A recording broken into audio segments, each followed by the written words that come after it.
వీళ్ళంతా ఎందుకు వచ్చారా ఉప్పెల్లాగా? సార్ వీళ్ళు లాయర్లు, వీళ్ళు డాక్టర్లు. అవును, వీళ్ళకి గిరాకీ లేదట సార్. వాళ్ళకి గిరాకీ లేకపోతే మనం ఏం చేస్తామయ్యా? సార్ రౌడీ అనేవాడు ఉంటేనే కదా సార్ వాడు కత్తితో పోసిన డాక్టర్లు ఆపరేషన్ చేసేది. రౌడీలని పోలీసులు లోపల వేసిన అనుకోండి, వాళ్ళని బయట చేయాలంటే లాయర్లు కావాలి బెయిల్ ఇచ్చి. సరే, లాయర్లు, డాక్టర్లు, మరి వాళ్ళెవరు? వీళ్ళా సార్?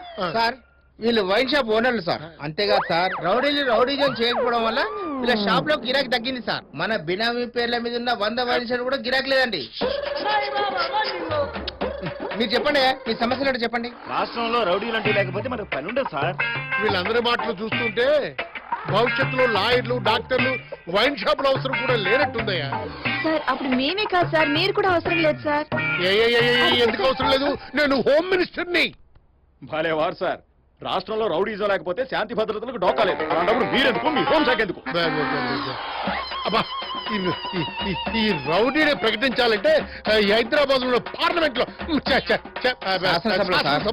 శాసనసభలో బిల్లు పెట్టాలి, దాన్ని ఓకే చేయించాలి. అదంతా చూసుకొని నేను మీకు కబురు చేస్తాను. మీరు వెళ్ళండి, వెళ్ళండి అయ్యా.